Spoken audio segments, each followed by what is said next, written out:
Infinix GT20 Pro! Wow! Ito na nga ba yung pinaka-the best na phone or Infinix phone yung 2024? Well, I got a better question, my love. Sulit nga ba talaga to for the price of below 16,000 pesos? Well, hindi biro yung price na yun ha. How about the specs? Pagdating sa kanyang specs, well, okay naman siya, love. Meron na siyang MediaTek Dimensity 8200 Ultimate with 24GB of RAM, 256GB of storage, 108MP camera with AMOLED and 124Hz na type of display. Dagdag mo pa, love, meron siyang palighting dito, diba? Ang cool niya ang tignan. Well, the specs sound so promising rin naman, pero how about the experience? Okay rin kaya? Well, malalaman natin yan yun dahil nga magkakaroon tayo ng full review and sasabihin namin sa inyo yung full experience namin dahil nga baka isa ito sa mga for show lang tapos pangit pala pag ginamit. Totoo. So, hindi natin patatagalin pa. Magsisimula na tayo in 3, 2, 1. Let's go!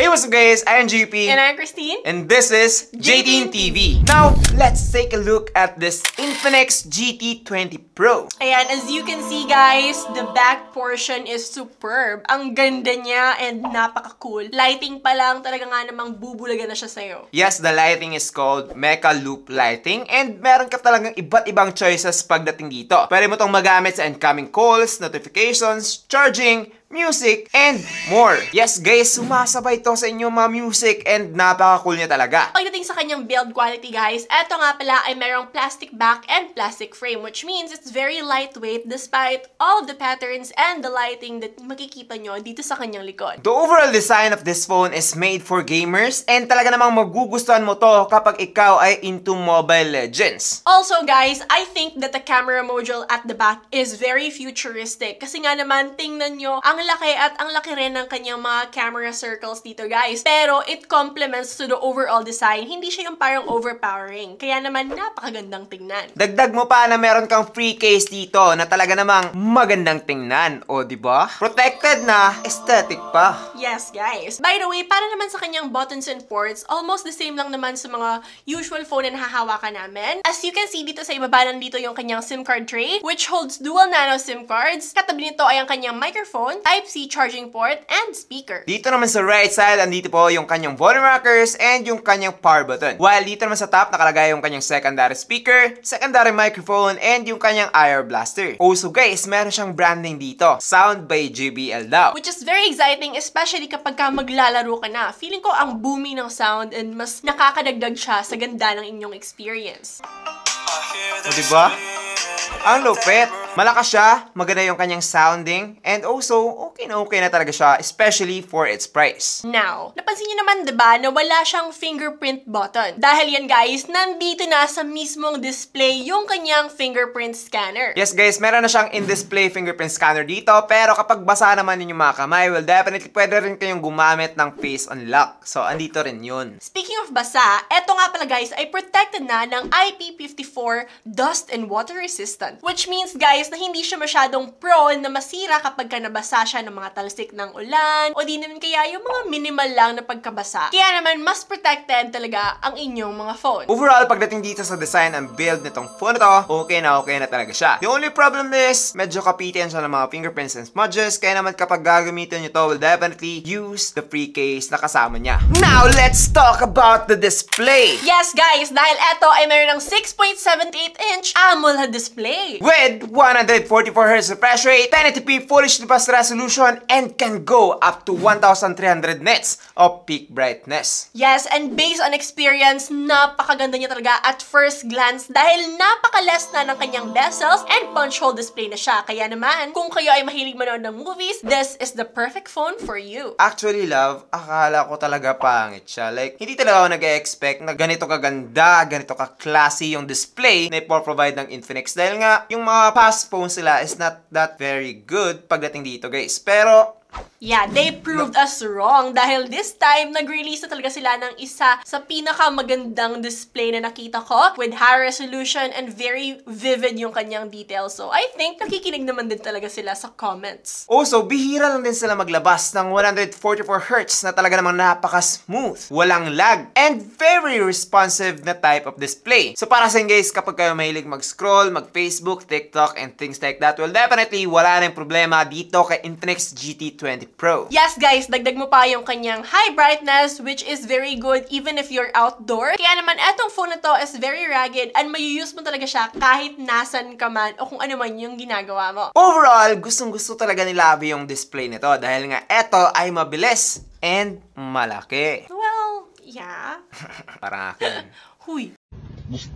Ngayon, pag-usapan naman natin yung performance na itong phone na to. Yes, dahil eto talaga yung pinaka-inaabangan dito sa review na to kasi nga most of you either gamers o yun naman kaya mahilig mag-multitask. So, ano nga ba yung kiniklaim ng phone na to? Yes, eto guys, ang official gaming phone of MPL. So, sa mga mahilig mag-Mobile Legends dyan, watch out. This phone has MediaTek Dimensity 8200 Ultimate, which is isa ng 4nm processor. Dagdag mo pa na meron siyang octa-core CPU up to 3.1 GHz and Mali G610 MC6 naman pagdating sa kanyang GPU. Also, love, meron pa siyang dedicated gaming display chip. So, imagine kung gaano kaganda yung magiging kalalabasan kapag ka naglalaro ka dito sa phone na to. Well, totoo nga ba talaga yan? Magre-reflect ba yan dito sa aking gaming test? Well, tingnan natin dahil pagdating naman sa kanyang Antutu benchmark, meron siyang score na 941,000 plus. So, halos milyon na yung kanyang Antutu benchmark score. Kaya naman, let's go dahil excited na ako makita kung gaano nga ba kaganda tong phone na to. Dito sa Mobile Legends guys, as you can see, meron siyang ultra graphics with ultra high frame rate. Kaya naman, napaka-amazing na talaga. Max graphics na siya pagdating dito, love. Yes, napakasarap talagang pakinggan yung ultra, no? Dahil feeling ko, maganda talaga yung magiging kalalabasan dito sa kay ML. Well, reasonable naman talaga dahil nga official phone ng MPL, di ba? Professional league ng Mobile Legends. Kaya naman, as you can see, napaka-smooth, napaka-playable. Walang lag, walang frame drops, kaya naman nag-e-enjoy talaga ako dito, especially when clashing. Yes guys, dahil kapag gamit-gamit mo to, para ka talaga nasa tournament ng mga magagaling na ML players sa ganda ng magiging experience at makikita nyo dito sa inyong screen. Dati, akala ko talaga iPhone lang yung smooth pagdating dito guys, pero ngayon lumalaban na talaga yung Android, and specifically this phone is overkill pagdating dito sa Mobile Legends. Legit guys. Yes, kaya nga siguro outplay the rest dahil parang nilalamangan niya na talaga yung ibang phones when it comes to gaming experience. Oo naman, syempre, especially for its price na 16,000 pesos or below. Well, definitely, this is really the perfect phone that you can get para sa Mobile Legends. Ngayon, let's proceed dito sa iba't ibang mga games katulad na lamang ng Call of Duty and Genshin Impact. Dito sa Call of Duty guys, wala pa ring problema etong si Infinix GT20 Pro. Napaka-smooth you guys, wala akong na-experience na lag o di naman kaya frame drops, which is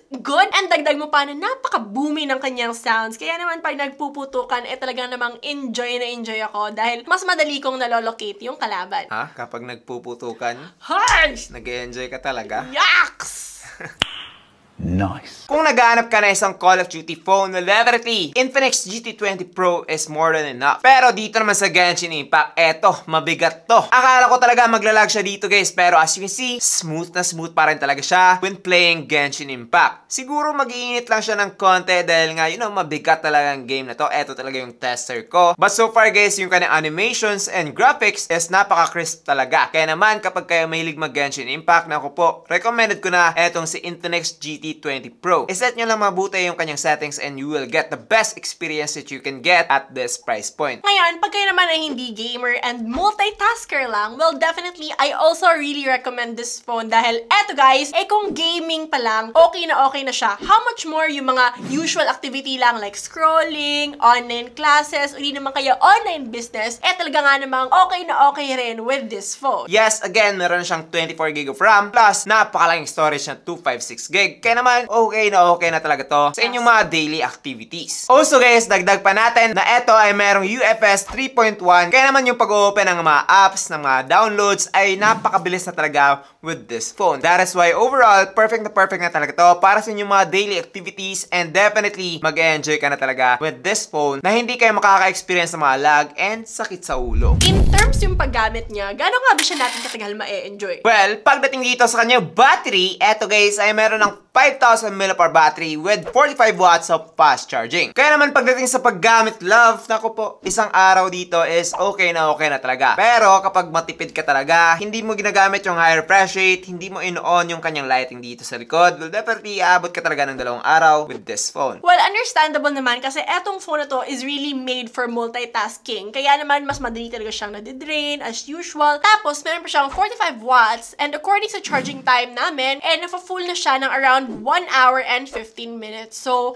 ipagpalagay lang natin guys na yung 1 hour na yon, rest nyo muna. Overall, pagdating sa battery and charging ng phone to, abay okay na talaga siya. Siguro mas pinili ng Infinix na maging long term yung kanilang smartphone dito dahil nga hindi siya masyadong mabilis when it comes to its charging. Hindi katulad ng mga mas mura, which is meron ng 70 watts. So I guess nagpe-play safe si Infinix pagdating dito. Now, dito naman tayo sa aking favorite part, which is yung kanyang camera. Kala ko kung yung favorite mo. Well, for this one, eto muna, okay? Maya ka na. Uy!